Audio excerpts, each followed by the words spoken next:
could eat this, though. Oh, Jesus! Oh, no!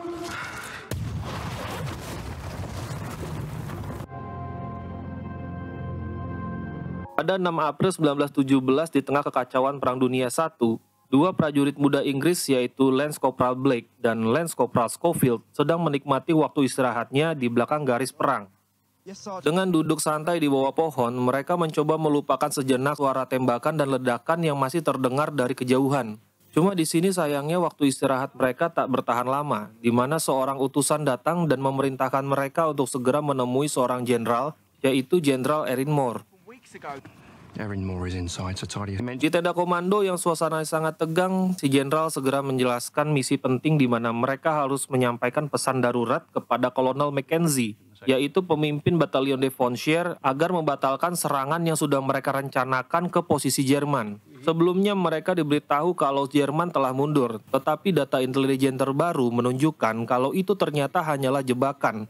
Dan kalau pesan ini tidak diterima tepat waktu oleh Kolonel Mackenzie, maka ribuan pasukan Inggris akan mati sia-sia oleh jebakan pasukan Jerman ini. Jelas buat Blake misi ini sangat penting, soalnya kakaknya yang bernama Joseph juga berada di Batalion Devonshire, yang berada di garis terdepan yang pastinya bakal jadi yang paling pertama menjadi korban. Spontan Blake langsung setuju dan mengambil tugas ini tanpa ragu-ragu lagi. Sebaliknya buat Schofield yang meski pesimis dan terlihat terpaksa, tapi sudah terlanjur dan nggak punya pilihan lagi selain ikut juga dalam misi ini. Dalam waktu singkat mereka segera meninggalkan parit Inggris dan memulai perjalanan mereka yang berbahaya ke garis depan yang hanya mereka berdua saja, dan itu sungguh sangat apes sekali.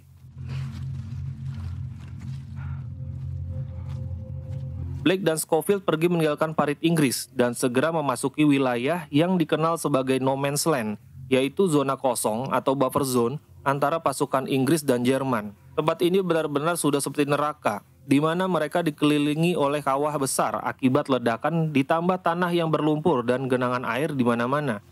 Terlihat jasad prajurit bergelimpangan di sana-sini, baik dari pihak Inggris maupun Jerman, menunjukkan telah terjadi pertempuran brutal yang terjadi baru-baru ini. Jasad yang bergelimpangan di atas lumpur sebagian ada yang sudah dimakan oleh burung bangkai dan juga tikus-tikus, namun sementara itu mereka tetap harus maju berjalan.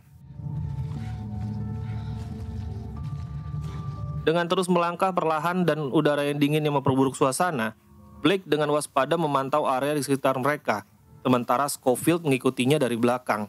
Jalur yang mereka pilih dipenuhi kawat berduri dan mereka harus berjalan sambil berusaha tidak mengeluarkan suara agar tidak menarik perhatian musuh. Blake dan Schofield akhirnya tiba di parit Jerman yang sudah kosong, di mana sepintas tempat itu terlihat sangat sepi. Namun suasana mendadak berubah karena seperti ada sesuatu yang mengintai mereka. Walau terpaksa mereka tetap harus maju, walau di sepanjang jalur mereka menemukan bukti kalau tentara Jerman sepertinya meninggalkan lokasi ini dengan terlebih dahulu memasangkan jebakan buat siapa aja yang mencoba memasukinya. Blake dan Schofield akhirnya sampai di dalam salah satu ruangan, di mana mereka menemukan kawat perangkap yang tersembunyi di antara kotak-kotak amunisi. Dan tiba-tiba, ya, terlambat buat Schofield yang baru menyadarinya. Sebuah ledakan besar menghantam mereka dan meruntuhkan dinding batu kapur di sekitar mereka. Blake yang masih bisa selamat, sedangkan apes buat Schofield yang ketimpa reruntuhan. Schofield yang batuk-batuk akibat mukbang kapur berusaha melepaskan diri, dibantu Blake yang spontan membantu dengan sekuat tenaga. Schofield akhirnya bisa keluar dari bongkahan bebatuan kapur yang berat. Walaupun masih sempoyongan dan terluka, mereka harus terus maju karena parit ini nampaknya bakal segera runtuh sebentar lagi. Beruntung buat Blake dan Schofield, dengan semangat THR yang baru saja cair, akhirnya mereka selamat dari jebakan gorong-gorong Jerman ini.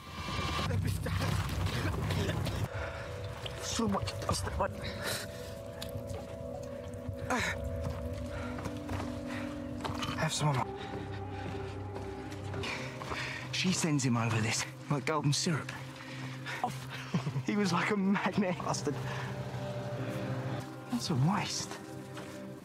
Setelah keluar dari parit Jerman, Blake dan Schofield melanjutkan perjalanan mereka melewati ladang terbuka yang sepi. Akhirnya mereka tiba di sebuah peternakan yang tampaknya sudah ditinggal mengungsi oleh pemiliknya.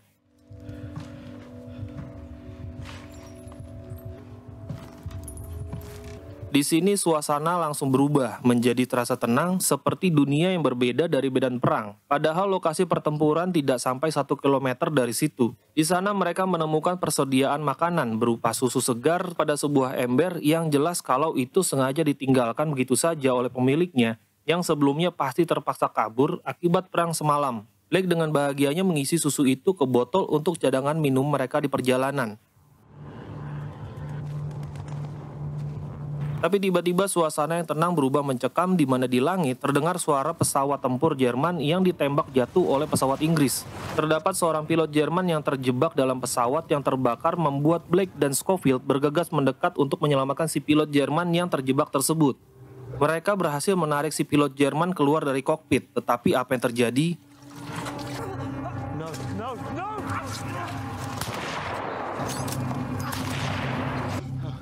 Blake yang sudah berbuat baik tapi malah dibalas dengan sadis oleh si pilot yang nggak tahu diuntung. Si pilot bukannya berterima kasih sudah ditolong, tapi malah secara mendadak menusuk Blake di perutnya membuat Blake tidak berdaya. Scofield yang baru sadar kalau Blake sudah ditikam langsung menghabisi si pilot hingga tewas seketika. Mamam. Sayangnya Blake terluka sangat parah, sepertinya dia tidak bisa tertolong lagi akibat kehabisan darah dan perlahan kehilangan kesadarannya. Sadar kalau dirinya sebentar lagi tewas membuat Blake meminta Scofield untuk menyelesaikan misi mereka demi menyelamatkan kakaknya dan ribuan nyawa tentara lainnya.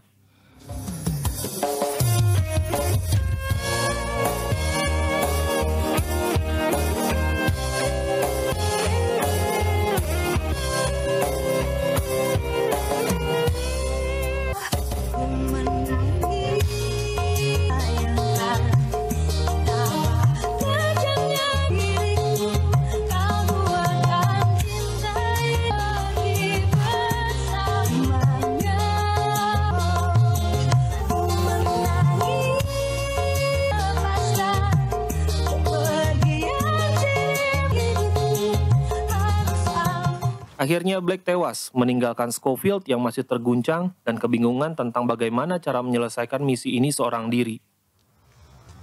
Pada momen ini Scofield yang awalnya pesimis sama misi ini, tapi karena kematian Blake ngebikin dia jadi bertekad untuk bisa menyelesaikan misi ini hingga tuntas. Scofield menutup mata Blake dan mengambil barang-barang pribadi Blake beserta surat misi yang harus disampaikan ke Kolonel Mackenzie. Disinilah Scofield dihampiri oleh pasukan Inggris dari divisi lain yang kebetulan mereka ini lewat. Beruntung buat Scofield yang kemudian dia ditawari untuk menumpang bersama mereka agar lebih cepat sampai ke kota tujuannya. Welcome aboard the night bus, Top. Where's Jackie? Shit. All down his back. Was that meant to... Clever. They know if they don't shoot the cow. Sayangnya di tengah jalan jembatan yang akan mereka lalui hancur membuat mobil tidak bisa melanjutkan rute itu dan harus memutar balik membuat Scofield harus turun dan kembali berjalan kaki seorang diri. Dengan terpaksa Scofield harus melewati jembatan yang sudah hancur itu. Tapi tiba-tiba Scofield ditembaki dari atas sebuah menara. Dengan perlahan Scofield berhasil memasuki menara itu dan menyergap si penembak.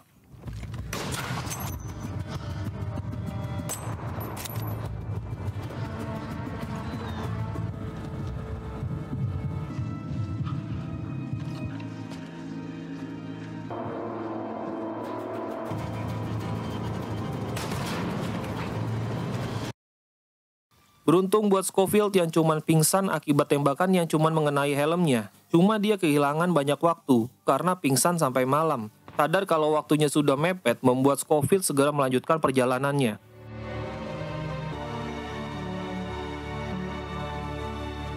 Sayangnya medan yang dilalui masih sangat berbahaya di mana masih banyak tentara Jerman yang berkeliaran dan menembakinya. Terlihat kalau kota itu sudah hancur habis terbakar dan karena Scofield kembali ditembaki membuat dia lari dan bersembunyi di sebuah bangunan.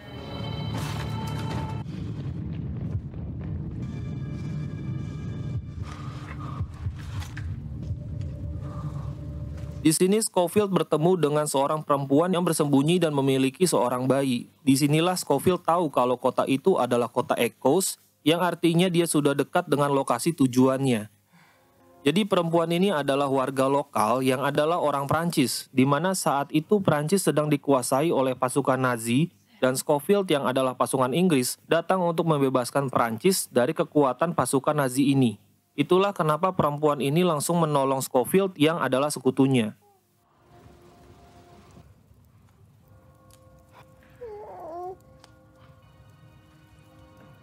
Terdengar suara lonceng di kejauhan yang berbunyi menunjukkan kalau waktu itu sudah tepat pukul 6 pagi.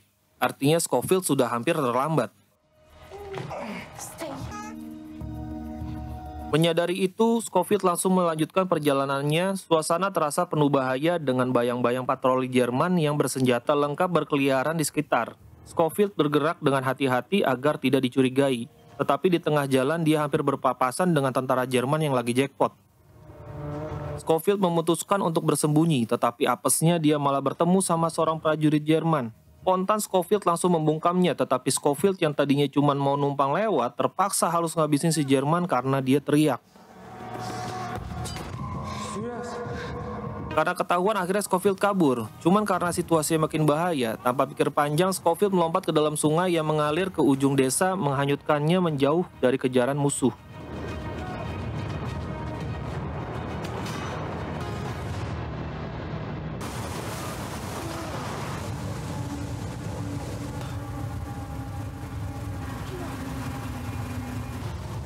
Scofield berusaha bertahan di permukaan air, mencengkram apapun yang mengapung untuk menjaga dirinya tetap bernapas.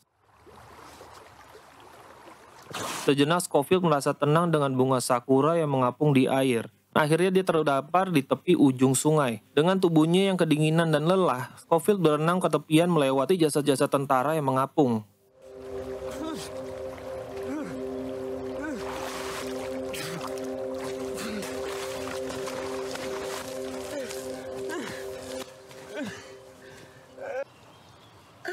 Jelas Scofield kena mental, cuma karena udah tanggung akhirnya dia bangkit juga dan menemukan sebuah hutan yang sepi. Dengan kaki yang gemeteran karena kedinginan, dia berjalan masuk ke hutan hingga akhirnya dia menemukan sekelompok tentara Inggris yang sedang berkumpul berdoa nyiapin mental buat bersiap-siap untuk menyerang garis depan tentara Jerman.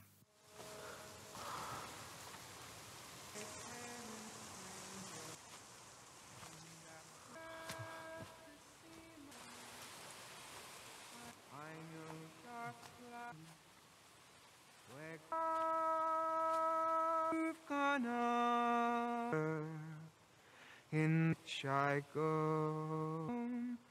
I'm over Jordan. He's bloody soaked. Scofield yang sudah kelelahan mendekati mereka dan memohon kepada mereka untuk menunjukkan jalan ke Batalion Devonshire. Scofield menjelaskan kalau dia ngebawa pesan penting yang harus mereka sampaikan ke Kolonel Mackenzie. Para prajurit meski bingung dengan kondisi Scofield, sadar dari cara bicaranya kalau Scofield lagi buru-buru.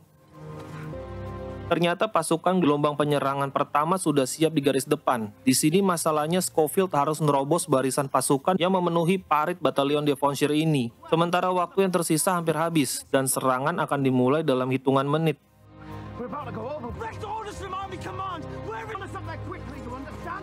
Tanpa buang-buang waktu, Scofield berlari melewati parit-parit yang penuh sesak dengan tentara yang siap maju. Terlihat kalau prajurit-prajurit ini sedang sibuk mempersiapkan senjata dan perlengkapan. Namun Scofield hanya fokus untuk mencapai Kolonel Mackenzie dan menghentikan serangan. Dengan sisa-sisa tenaga yang masih ada, Scofield terus berlari tidak peduli betapa sudah capeknya dan terluka tubuhnya.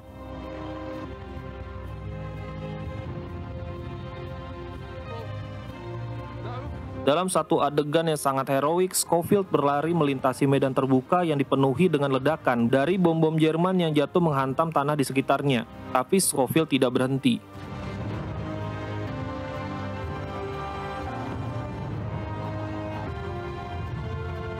Scofield akhirnya berhasil sampai dan menyerahkan pesan Jenderal Erin Moore kepada Kolonel Mackenzie. Dengan napas yang terengah-engah, dia menjelaskan situasi mendesak yang akan mengancam batalion jika serangan diteruskan. Lance Corporal, this attack. You're too late, Lance Corporal. Calling back my men only to send them out there again. Kolonel Mackenzie yang awalnya ragu akhirnya sadar kalau dia sudah dijebak dan memerintahkan pembatalan serangan. Disinilah akhirnya bencana besar yang hampir menimpa pasukan Devonshire berhasil dihindari. Turn the wounded.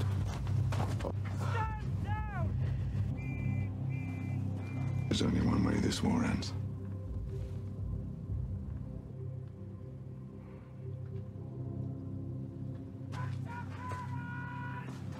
Well done, lad. Do you know where Lieutenant Blake is, sir? Misi Scofield akhirnya berhasil dan banyak nyawa terselamatkan berkat pengorbanan Blake dan keberanian Scofield. Namun dampak emosional dari keberhasilan ini tidak dapat dihindari. Ketika Scofield bertemu dengan Joseph, yaitu kakaknya Blake, Scofield menyampaikan kabar yang sangat berat, yaitu kematian Blake. Joseph yang mendengar kabar tersebut dengan perasaan yang sangat hancur, mengetahui bahwa saudaranya telah mengorbankan nyawanya demi menyelamatkan ribuan orang termasuk dirinya. Joseph gak bisa lagi nahan emosinya dan merasakan beban kehilangan yang mendalam. Namun di balik kesedihan itu ada rasa hormat yang mendalam terhadap pengorbanan Blake. Setelah misi yang penuh bahaya dan pengorbanan, Scofield akhirnya bisa beristirahat dan menemukan sedikit kedamaian. Perjalanan Scofield dipenuhi dengan momen-momen berat, yaitu kehilangan Blake, menghadapi jebakan dari parit Jerman, dikejar musuh hingga lompat ke sungai dan sempat tidak dipercayai oleh Kolonel Mackenzie. Namun di akhir semuanya itu, dia berhasil menghindari kekalahan besar dan menyelamatkan ribuan nyawa, termasuk kakak Blake yaitu Joseph, dan itu adalah kemenangan yang besar meski tidak ada yang menganggapnya sebagai pahlawan.